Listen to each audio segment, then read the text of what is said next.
Now, having made you angry, maybe, or not, I want to come on to what we do about emotions that make it harder for us to look after ourselves. I'd like you to do another exercise here. What I want you to do is, and again, it'll take about 30 seconds.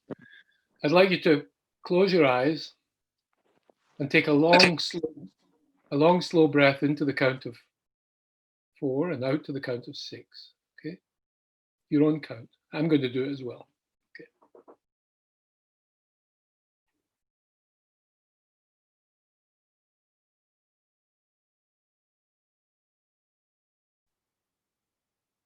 Do it once more. Breathe in.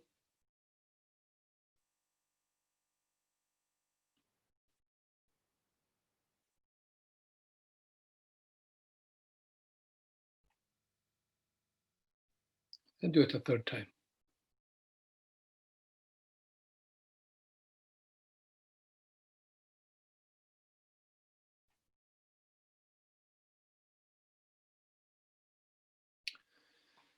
Now, if we were together in a room, I'd ask you to put up your hand if you feel slightly different after doing that compared to before. And most of you would put up your hand. And that's because you have chemically changed your brain by breathing. This little red spot deep in the middle of the brain is called the locus ceruleus. It's a tiny sliver of tissue that is the only source of a chemical messenger in your brain called noradrenaline. And noradrenaline is part of the fight or flight system. Whenever we are non-specifically aroused in the way that emotions arouse us, what doesn't matter whether it's excitement, anxiety, or anger. Anytime we're aroused in that way, our brain produces more noradrenaline. But here's the remarkable thing.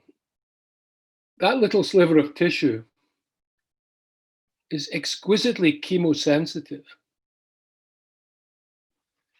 meaning it's hugely sensitive to how much carbon dioxide is in your blood. And so how much noradrenaline it releases follows a lovely sine wave with your breathing as you breathe in and out. The amount of noradrenaline in your brain goes up and down like this. We've shown this in our MRI scanner in Trinity. And when you slow your breathing the way you did a few minutes ago, you change the carbon dioxide levels in your blood. And the carbon dioxide levels directly affect how much noradrenaline the locus ceruleus is producing. So you can, by changing your breathing in that way, slowing your breathing in that way, you can dispense to yourself the most safe, the most effective, the most targeted, the most efficient pharmaceutical you'll ever take in your life, your own breath. You can control the chemistry of your brain. You can influence the level of stress you're experiencing